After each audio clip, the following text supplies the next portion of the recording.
Hey, friends, thanks for tuning in to yet another exciting episode of Friends of the Squared Circle, where I'm your host, Crander Q, a.k.a. my real name. As you can see, I have a first-place beard, unlike Leroy over at 13 Cars Subject to Change. Today, we have Ref Logan joining us. That's right, he wants to be on the podcast with the number one beard. Logan, how are you doing today? I'm doing wonderful, good sir. How are you doing today? I'm doing great. I'm having a beautiful day, and I am excited that it is staying down, looking nice, so I can show it off to the internet here at a later date. But we're not here to talk about my beard. We're obviously here to talk about you, the fan of pro wrestling. Before we jump into it, give us a little brief background of what you do in the wrestling business. Yes, I primarily do referee stuff for Showtime Professional Wrestling with an occasional reach out here and there from other places. Okay. And frankly, just put my 2 cents in whenever I can to help with, in terms of storyline type stuff and whatever needs to go as smoothly as possible. Very nice, very nice. Now you work with that bum Kevin Hawk, and I want to apologize on behalf of Friends of the Squared Circle that you have to put up with that guy, because I mean that's got to be just a headache every day. Here we love Rad Lightning as well as Bobby Storm, and not that bum of Kevin Hawk. So Kevin is a unique character to say the least, and you just gotta work with your teeth grit as much as you can. So yeah, and I've been thinking of ways to hit him with a chair ever since I seen him get not necessarily attacked, but taught a lesson by Rad Lightning and Bobby Storm. So he's gonna love this clip. Yeah, I definitely bet he will. Yeah, Jared's a good dude. Like we talked off camera, we've known each other for a while. He's a big supporter of the show. The only, I believe, 4-time 100 views member so far. Nice. Now you got a lot of work to do here if you want to be the views champion here, Logan. This is AEW out of Germany. Came in and smashed our records. Beat our previous champion of Randy, who is still sour about it. He claims that they bought views. It's getting a little crazy. He messages me every day about how he should get back on and reclaim his title, but I think he's too scared to come back on. So, but a lot of work for you to do, Logan. About 4,000 views. I think you can take a run at it, or at least pass Jared and get up to the 200 mark. So, it's all fun. But goals to be made, of course. That's right. Anything to put the thumb down on that Kevin Hawk there. But let's dive into it. Let's stop talking trash here. What are your first earliest memories there, sir? My first earliest memories are Christmas Eve 19, or not 19. I was way off my deal. Sorry about that. Christmas of 2004, I was gifted a Cruiserweight Championship for the first time ever. Okay. And I mean, I'm not exactly a cruiserweight, but it definitely kind of stuck out quite a bit in terms of actual wrestling television. Was actually Paul London, of all people, winning, I think, either his second Cruiserweight Championship in a multi-man match, which got a little brutal, especially for a upward 7-year-old and stuff. So that was definitely kind of my baptism by fire, which then led to me kind of wrestling with my brother a little bit before Ultimate ended up being a injury out of it, which it wasn't anything super serious. It was just two siblings kind of messing around. But, so yeah, that's kind of how it all began in that process. And then just slowly but surely as years went by, got into more of it. Still remember the first time I saw, Batista when he showed up on SmackDown after the draft, I think in 2005. I want to say, when he was carrying the world title. And since then, it was just kind of, just a natural progression into what we know today, I guess. So now at 7 years old, you're discovering pretty much pro wrestling. How did you get your content? Because I always bring it up how kids today have it so easy that it's right at their fingertips. They didn't have the streaming service that we have now, or they have the streaming service that we didn't have back then. They're able to, pull up a wrestler and then just dive into that wrestler's history. And I had to go to, Kmart there, read the magazines. I had to find out who superstars were through video games. How did you get your content? Was it basically just TV, magazines? Were you allowed to use the computer to kind of dive into that? Every Thursday night, usually whenever UPN was still on, that was usually when I watched SmackDown. For a tiny bit, there was about a year or so when I didn't, but then I just dipped right in. And usually every week, my father and I usually went and watched it most of the time. Okay. And then he actually gifted me my first ever WWE magazine. I want to say it was either the first Rob Van Dam WWE one after he just returned from his injury that he was away for so long. Okay. Between 05 and 06, before he won Money in the Bank at Mania 22.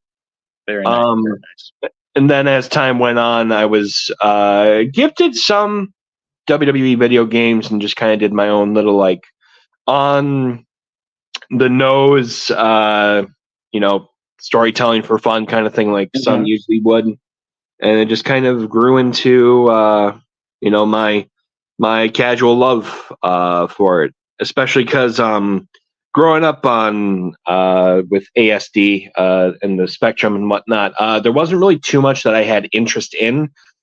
So it was kind of one of those very few things where my dad and I actually were connected through professional wrestling just enough where we could usually talk about it pretty frequently, even to the point where I was usually chewing his ear off, usually updating him on all the news that usually would be going on. So that's great. Now, see, my dad's big into the car show and racing scene down where, you're from where I grow up. So he always would just get annoyed with me watching wrestling. To this day, he still gives me a hard time about watching men, as he says, run around in their underwear. And I like to tell him, Dad, it makes me happy. And, and then he just shuts up because he just gets embarrassed that I'm talking like that. But, he did put my logo and stuff in his car show magazine down there. So, I know he's kind of excited what I'm doing, constantly growing. I'm showing him all the social media accolades that I'm racking up. Shout out to my father for helping me, grow this beautiful beard by genetics there. But so you and Dad watched it. You said you got a lot of things gifted. Did you collect a lot of things wrestling wise? Did you have the action figures? Did you have the magazines, DVDs? Did you collect any of that? Autographs, anything like that? Yeah, I had a multitude of different things. Wrestling belts definitely were among the first. I was so obsessed with the spinner belt from John Cena, the WWE one, that I had a good at least two of those. They weren't anything super expensive or anything. Usually something you'd find at Kmart, Walmart, Target, that kind of thing. I've been gifted a lot of DVDs over the years. Some I've went out and bought myself. Some I was just gifted as far back as graduation. Graduation gift was just a huge tote full of them.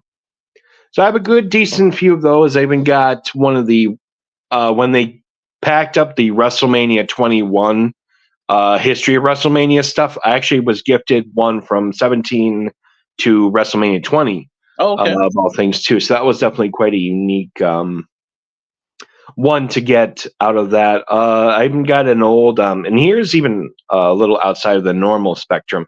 I think I was able to find a third-party made Ryuji Ito deathmatch DVD that I found at Pan America when it was still around here in Eau Claire for a little bit. So that definitely had a good few years of being watched pretty frequently. So that's how I was introduced into that a little bit to an extent. In terms of a lot of other stuff, my brother one night was gifted a napkin from someone who had gotten a few autographs of people, and one of them that stood out was an old AWA wrestler by the name of Mad Dog Bashan. Okay, yep. Which was a unique one to get too. It's hey, I didn't watch a whole lot of his stuff in the AWA. Not that I really watched a whole lot of it in general, but I'd say why not? I'll keep it. And yeah, and that kind of stuck around with that for quite a bit too. So I was very happy with that overall. Yeah, that's one of the first earliest names I remember in wrestling, just because My mom would say how my grandpa was a huge fan of Mad Dog and his brother. And then you find out later through wrestling, fandom and stuff, how Luna was their daughter, or was one of the daughters. And, then, weird segue here. I'm a huge fan of Gordon Ramsay. I love MasterChef. I love Hell's Kitchen. And to find out that her son was on there, and it's just like, wow, that's so crazy how my wrestling fandom is now into my, food stuff. But yeah, definitely crazy. Grandpa used to box at the TV as the matches were going on. My mom would tell me stories of him getting pretty riled up over finishes. So just it's kind of cool that my grandpa liked it because he would let me watch it in the spare bedroom, but my grandma absolutely hated it. So when she would walk by, I'd have to hit the channel return button to make sure that she wouldn't catch me watching it. So, and I always had the TV guide, kids. If you're listening, we actually got our playlist on the TV, and I would always go back to that. That way, she knew I was like looking for something to watch. And then if she left right away, then I could just hit the channel up, and it would go to Monday Night Raw. So, nice. But so, speaking of fandom, speaking of you, was there any particular wrestlers besides Paul London that you became a fan of that stuck out as your fandom grew?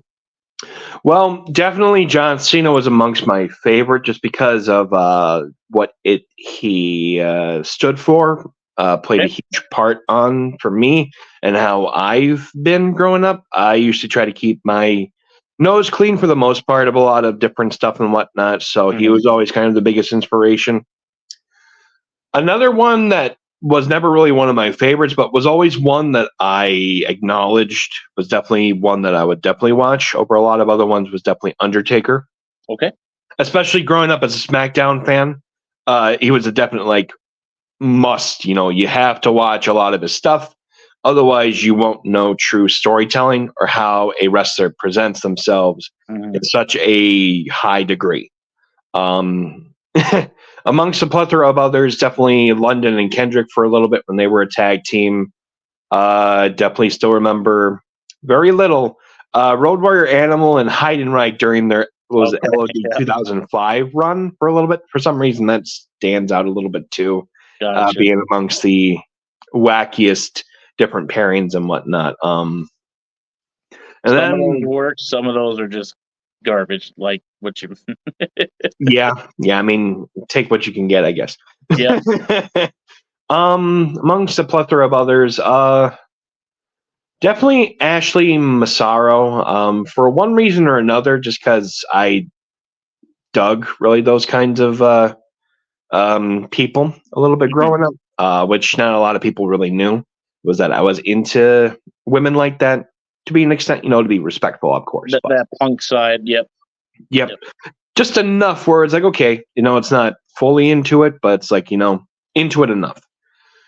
And then as time went on, when I actually was able to start watching Raw, start watching even WWECW, if you want to call it that, I was actually a big fan of Christian when he did return after his run in TNA came to an end.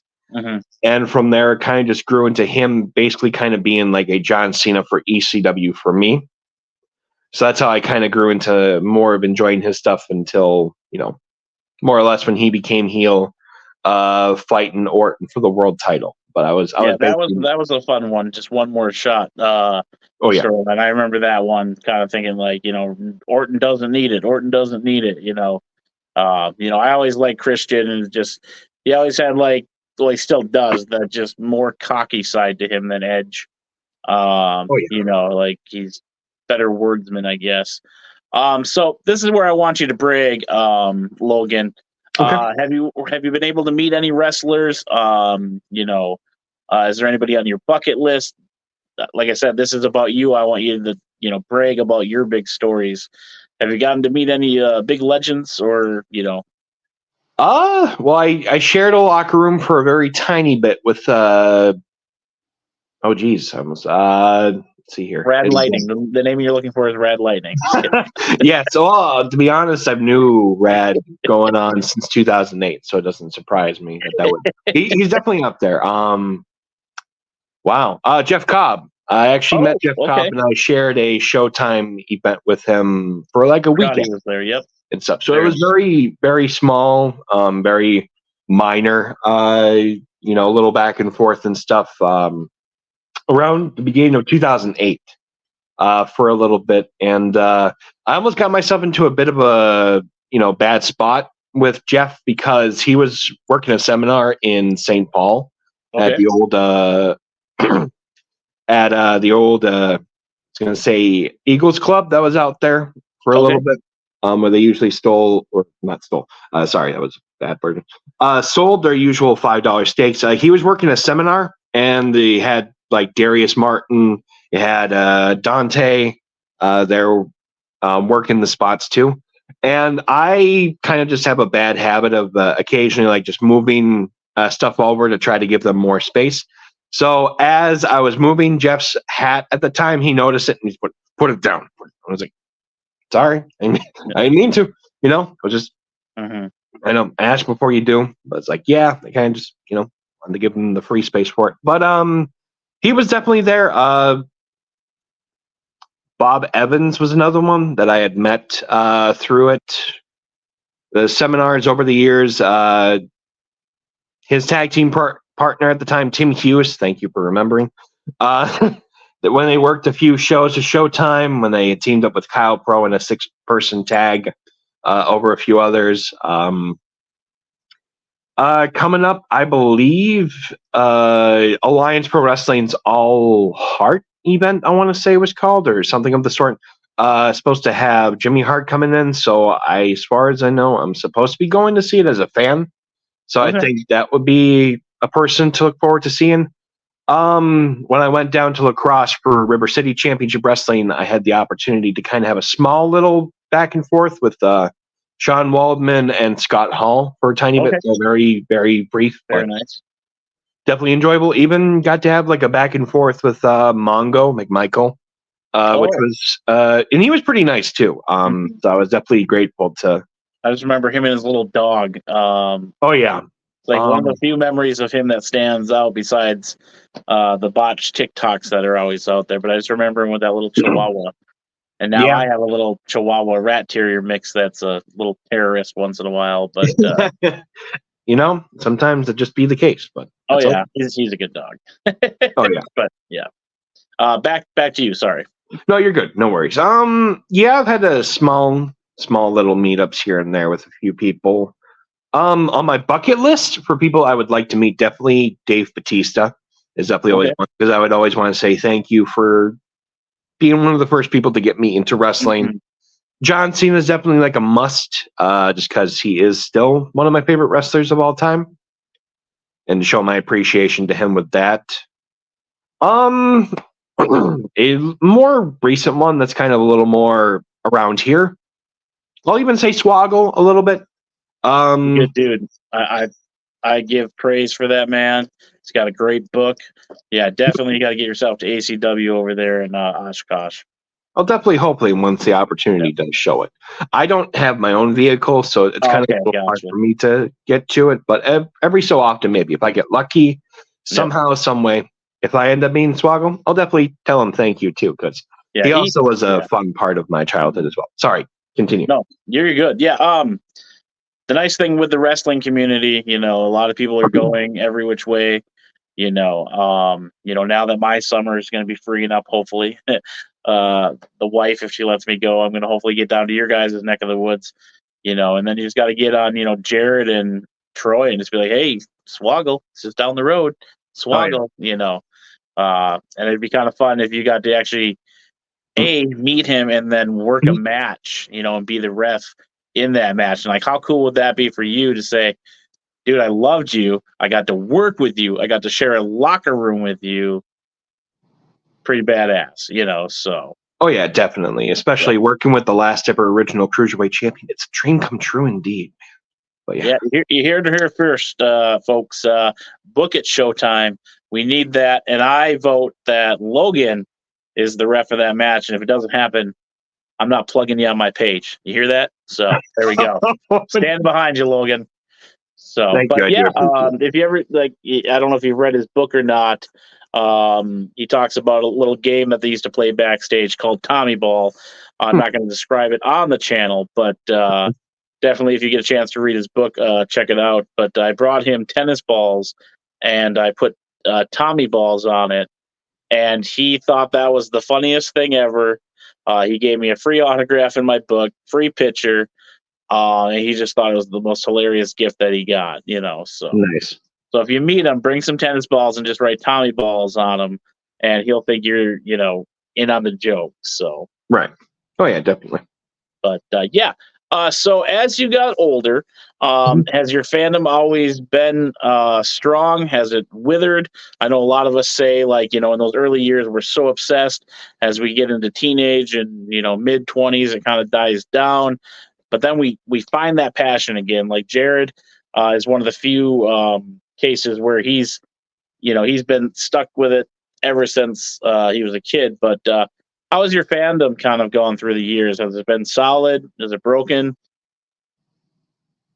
Well, it's been up and down, I would say. Up to about WrestleMania 30, I definitely would say I was still very into it, very strongly. Okay.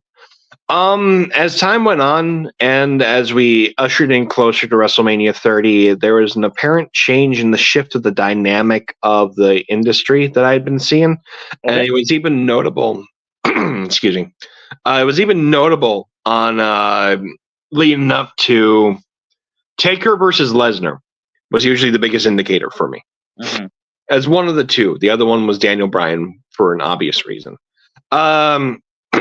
Taker, again, was always one that I would always acknowledge, and I always look forward to his matches because the streak was always a very big part of it, especially for someone like me. Growing up with it because it became so natural to look forward to it because it was one of the biggest things always to look forward to for Mania. The time that I was in the living room at the time and I was living in Altoona with my family. I was still in high school at that point. Mm-hmm. And it was just after the network had been released. So I already had enjoyed NXT Arrival. It was a fun experience for what technical difficulties it had at the time. I mean, it's not without its own hiccups. Seeing Lesnar pick up the victory with it, I literally hollered so loud that my mom walked in from the kitchen, and I had my uncle at the time on my dad's side. My dad was just in another corner of it, and all three of us, we were pretty speechless for about like a good 89 seconds there, and my heart sank so low from it that I just it took me a while to kind of get past that. And even after watching Daniel Bryan win the title, which was still a pretty big moment and stuff, it just after that was when things started to kind of change for me and how my outlook on it. It's like we unfortunately just kind of lost a big portion of what made WrestleMania, in my opinion. Not that his other matches I still didn't look forward to and enjoy, but just kind of once you lost the mystique of it, you kind of just lost a part of what, it identified for. Yeah. So that played one big part in it. Another one, and here's a crazy thing, especially with being a referee in in the wrestling business, going on almost 6 to 7 years now. When you are outside and you're away from the curtain, you still have that fanship there with you. Mm-hmm. But once you kind of get behind the curtain and you start to learn a lot of these things, that's when the dynamic of it starts to change. It's not even so much about being a fan now. It's just there are more ins and outs of it. And it definitely played a part in being a bittersweet experience to have. Because I enjoy being around the wrestlers, and I'm always grateful for being able to ref. But at the same time as well, I miss being a fan. So there is a lot of that too. And even in certain circumstances, it led to some burnout, even just doing reffing so much, because my enjoyment of it became more work, and sometimes that can hurt the experience. And I can totally see that. Yeah. And even with I do streaming a little bit. It's still a growing process, but it's the same thing in that degree. It's like it can be an enjoyable experience, but at the same time, once you start treating it like work, in more my circumstance, anything else, it starts to hurt a little more. So it's just like, okay, but yeah. Yeah. Before I forget, though, Logan, Yeah. anything that you have on social media that you're streaming and stuff, send it my way. I want to make sure I give you a follow and stuff. And then leading up to the episode, we can drop it out there and hopefully get you a couple people jumping in there, being on Facebook, Twitch, or if you have anything else. If we have the platforms, we're definitely going to make sure we help you out there and share that. But yeah, I totally agree with you. I mean, not that I'm actually physically involved with pro wrestling, doing the podcast, doing the vendor tables, and getting in to come in early. You're seeing other people in a whole new different light. And I like to bring up the silly joke of me talking with Eric Cannon and saying, it's so funny how I used to wait 3-4 hours outside waiting to talk to you guys, and now I'm walking in the back door with you, and he's just like, "You made it, kid." And I was like, "Well, not really. I'm just slinging my merch and stickers and stuff." But watching them set up the ring, watching them do certain things that you don't see um, during a wrestling show. They're coming in with their sweats and their t-shirts and fanny packs, and then they're laughing and joking around. But as soon as those doors open, if that person's playing the heel, they're screaming at you, they're yelling at you, flipping you off, and you're like, weird, and I know that feeling from turning on the extra level of being kind of a showmanship so that I can pass out my stuff, as well as, working customer service and supervisor roles, having to turn that persona on, not necessarily the degree of a wrestler, but you have to fake that facade and being in that building from 2 o'clock till 10 o'clock, and you're just exhausted. And then they Yeah. still have to drive 2-3 hours. And then if I'm going to a show back home where, you are, it's just like, oh, I just hit the show at Chi High for, All Out Pro. Now I need to drive 2 hours to get home. And man, I don't know how these guys do it every weekend, because one weekend and I'm burnt out, but I'm ready for the next one. It's crazy. So.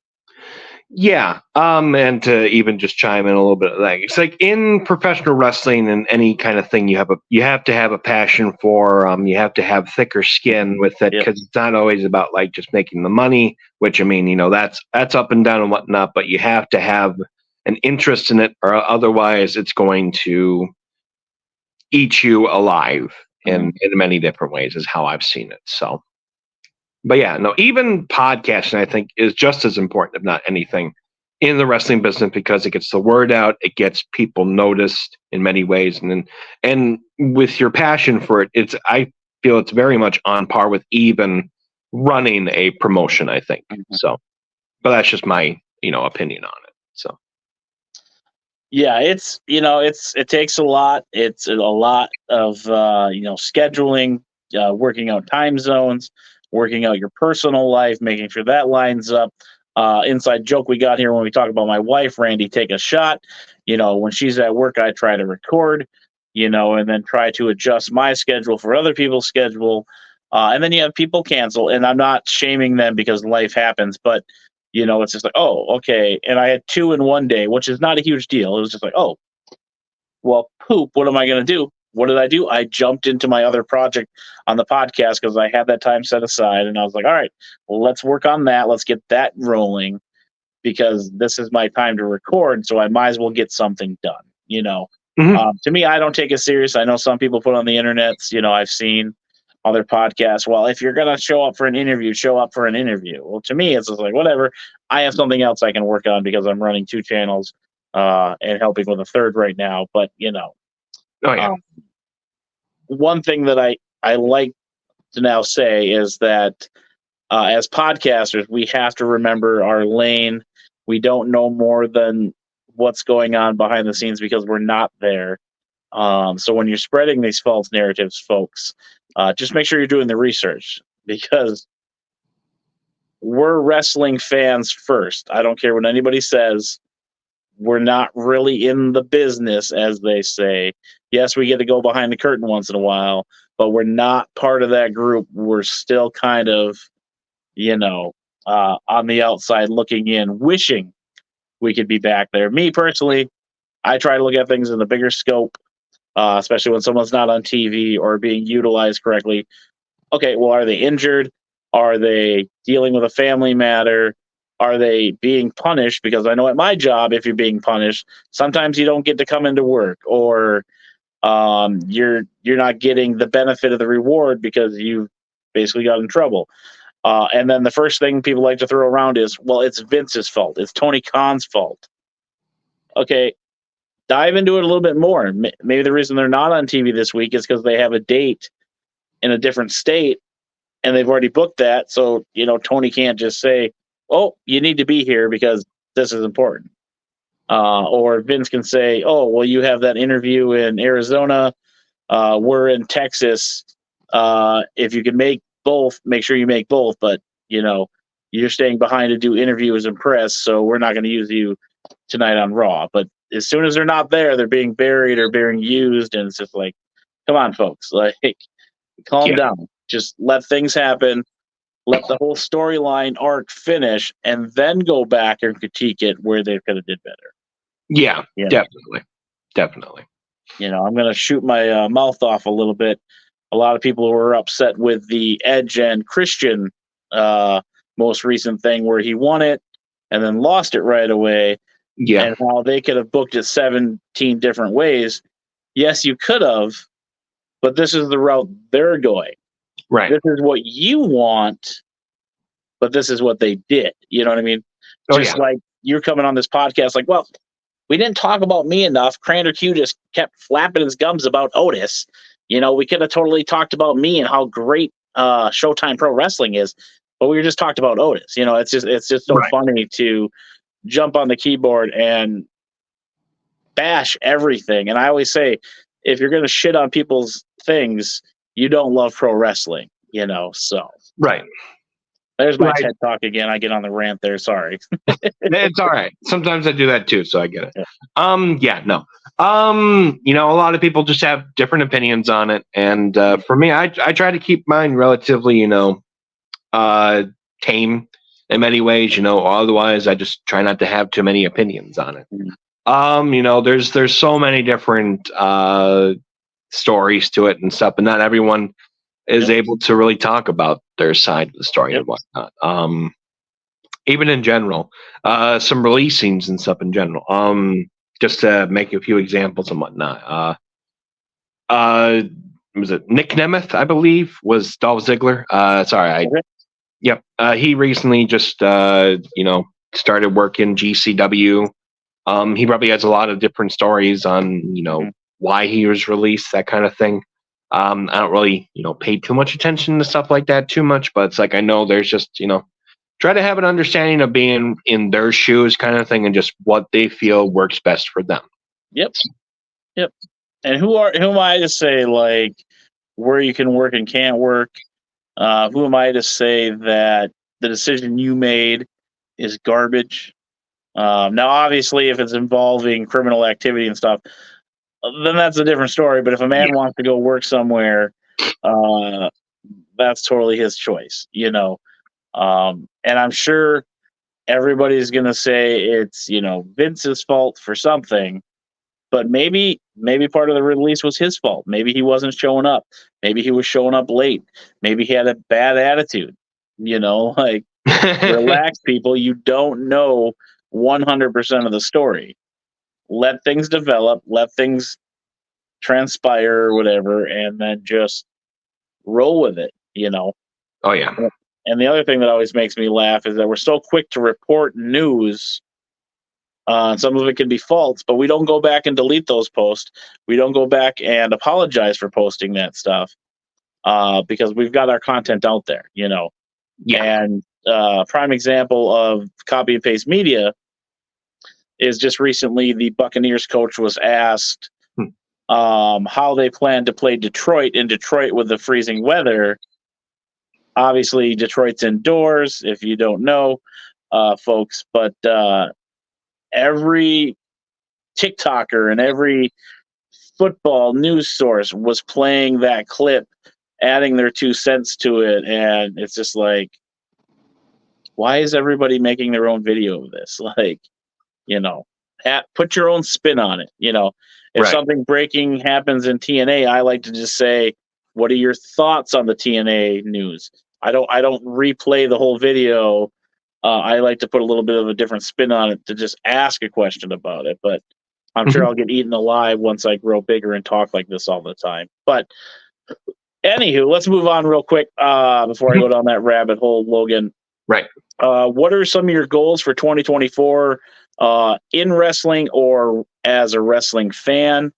And then we can start to wrap this bad boy up to get you on with your day here. Oh, I understand. 2024, definitely always like to get the occasional opportunity to rep a championship match. It's always kind of a big Okay. goal, and whenever I am gifted the opportunity, I always, like to show my appreciation for it. I've always thought about, working other promotions and whatnot. Even Higher Ground has been nice enough to have gifted me an opportunity to ref coming up their February, I want to say 3rd show, Yep. actually in Eau Claire at the Plus Eatery. So that one is already kind of a huge tick off the box for this year. So yeah, whatever does show up and stuff in 2024 is definitely like, okay, if it is in my highest interest to do so, and if it feels right in the gut, then if everything works out, then yeah, by all means. My big goal for 2024, I think, especially in wrestling, is try to keep open and just look at every single factor going into it before ultimately making a decision, instead of just having a irrational decision made and then it just tumbled down and just turn into mush afterwards, that kind of thing. So, especially growing up, change was always kind of a very tough thing for me to even say accept and whatnot, but like that's kind of the important thing right now, especially in the wrestling aspect of it. If say someone who was originally booked for a show gets canceled and then there's an opportunity to show up for it, it should be the same thing with even someone who's a ref kind of thing. If something comes up and there's an opportunity and you have the way to get there kind of thing, then yeah, Right. I mean, go ahead with both feet and jump in fully 100%. Very nice. Very nice. Now, one thing we can promise for 2024 is hopefully more chair shots for our friend Kevin Hawk. I use that term loosely here when I say friend. I'm going to send this to him right away so he can enjoy it and then let the swelling go down. Is there any social medias you want to plug? Anything like that? If not, we can finish her up here.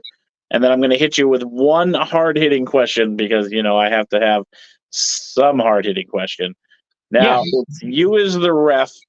You're going to book the main event for your wrestling dream match. It can be anything you want. Who are you putting in the match with you? Any specifications you want to add? If it's Iron Man Matt. I mean, this is your chance to throw out the your dream scenario where you're reffing the match. I'm going to start with mine real quick to give you a second to think here. As we all know here at Friends of the Squared Circle, I am a huge fan of Otis.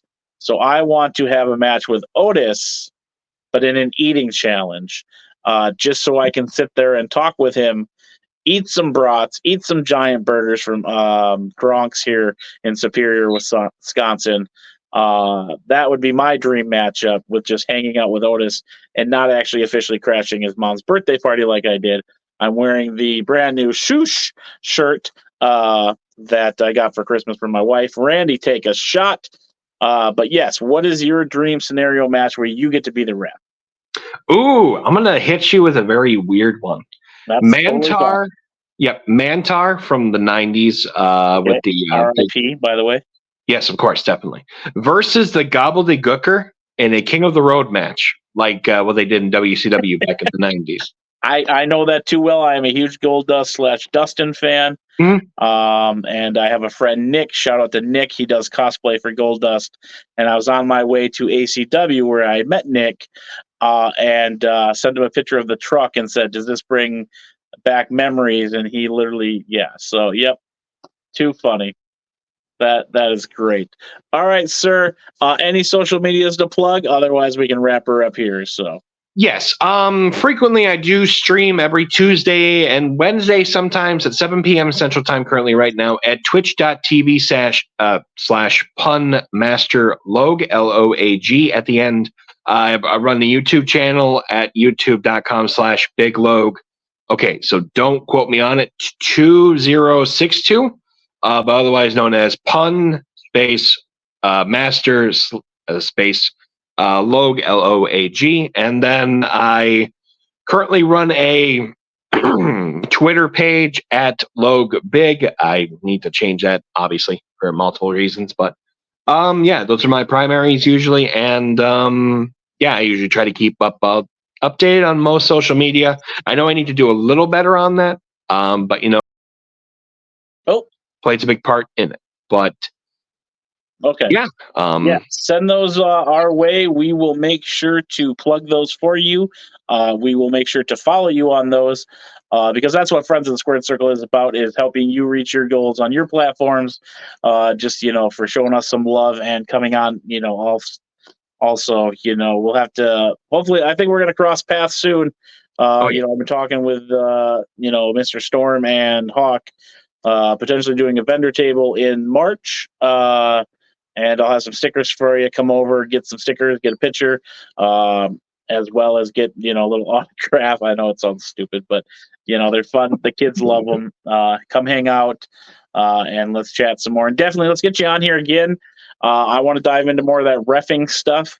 And I've got an idea for some refs that I can tell you about off camera, and that would be more of a video production later. But yeah, I appreciate you coming on, Logan, and I want to say thank you for being a friend of the Squared Circle. And it's your boy Crander Q. Crander Q out.